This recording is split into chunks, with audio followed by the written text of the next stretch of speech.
And today I have a very different format of what I want to do. I want us to talk about the economy, youth and the technology. For that matter, I want us to talk about the youth, economy and technology. And I want to very well and very specifically talk about Singapore and in an exclusive manner I'll talk about the 4 Asian tigers. And in the 4 Asian tigers we have South Korea, we have Taiwan, we have Singapore and we have Hong Kong.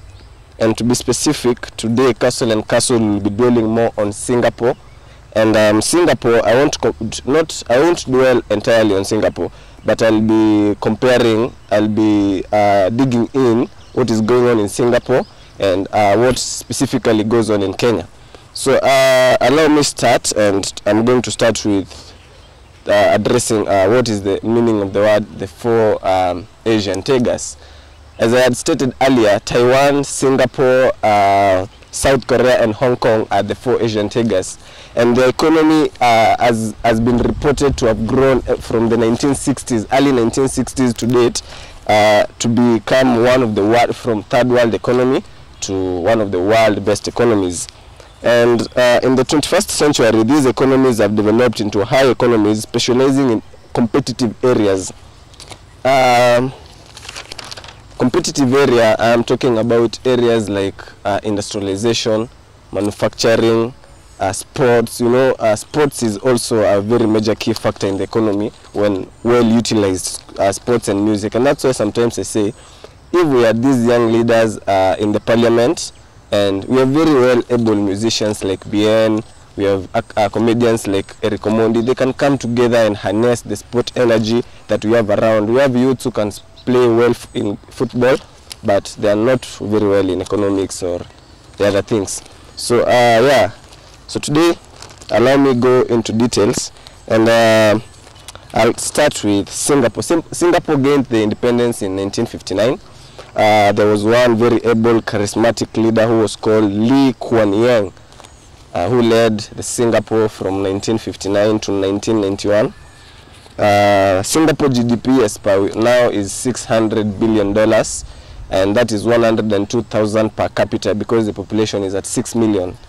They have managed to tame their population, they have managed to talk to their people, they have managed to instill something in their people that this country is not about me as Tilas or A or B. This country is about us. This state is about us, not about me. So that is what they have tried to instill in their people from the early 1959 up to date 2021. And as you can see, their GDP is at $102,000 per capita. I'll give you a short story of what Singapore is. Singapore initially was under a Britain colony from early 1927. I mean from early 1927 to date. I mean to 1959. And Singapore was to join Malaysia to be the great Malaysia country. They were supposed to form a federation. And Lee Kuan Yew tried very much possible to champion. He was one of the greatest champion of this merger. He called it a merger, and his party, People as Action Party, really fought for this. So in 1963, when Singapore was totally cleared from the Britain, it was now declared an independent full state in 1963. Remember also Kenya, we gained our independence in 1963. So at that time we were very level. I'll talk about that as we go on. So in 1963, Singapore it was declared that it was independent now. Like it was very independent to run its affairs, internal affairs, very, very well capable. And so Lee Kuan Yew tried very much possible to, I talked about a merger, so it tried very much possible to make this merger work between Singapore and Malaysia. That time it was called Malaya, let me say Malaya for purpose of not sounding abusive. And so in 1964, in August 31st, 1964, racial chaos occurred in Singapore, and 34 people died, leading to 528 casualties in 1964. And that ideally meant that there was some differences between the Prime Minister of Malaysia, Malaya at that time, and the Prime Minister of Singapore, Lee Kuan Yew. So now what happened after that is that the Prime Minister of Malaysia declared Singapore out of the merger, and when they declared Singapore out of the merger, Singapore were left alone and they had nothing to do. So what happened is that one day Lee Kuan Yew was quoted saying that he was actually crying. You know, this is what we talk about leadership. It is not about you, it is about the country. And he said that this merger dying really died with the dreams they had. They really died with this, everything that they died for, everything that they stood for, and everything that the people who fought for independence really stood for. That is what he said. And so things continued, and Singapore didn't want to continue mourning, so it went very quickly to restructure the economy. And one thing that Lee Kuan Yew said is that in 1971 he was quoted saying in a national television that today Singapore has a very great infrastructure. It has air, road, water, everything. It has a good financial system.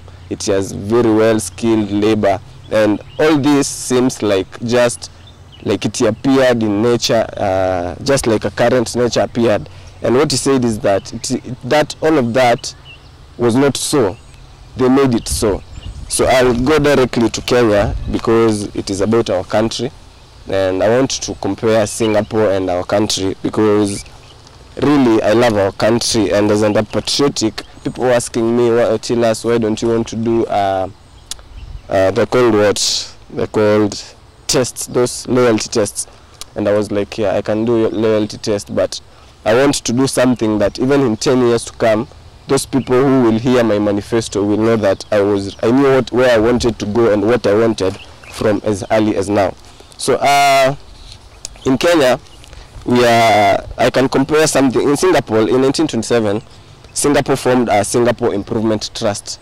This was supposed to deal with slums. You know, after now they were declared out of the merger. It was an island. You know, Singapore is an island. It was an island that, you know, they had no resources, they had nothing to tame. And Singapore was really struggling. Even the World Bank was formed in 1944.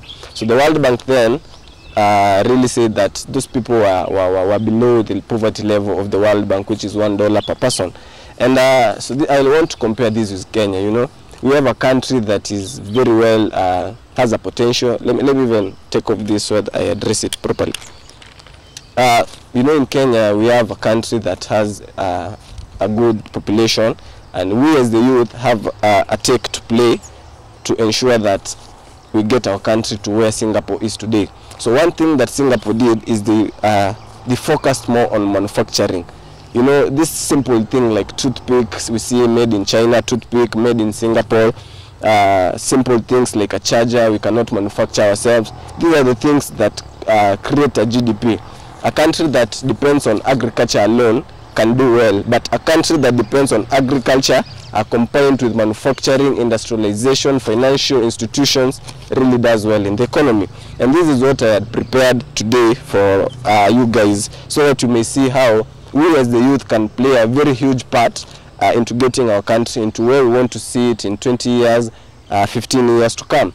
You know, this is about us because we are the next CEOs, we are the next pastors, we are the next teachers, we are the next lecturers, and we would like to see us working in an environment like Singapore, and in 15 or 20 years with good leadership, with youth who are focused to do the things. I'm very sure we can get there. So let me address the issue of how Singapore is able to separate its statutes. So the government of Singapore is made up of something we call statutory board, statutory board. And the statutory board is side A, and in side B we have something called government-linked cooperation.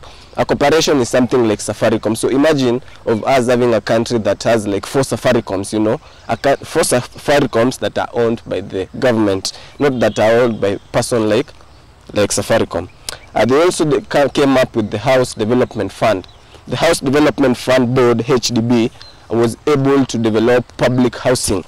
Just to tell you this, that 90% of the people in Singapore stay in public houses. Why?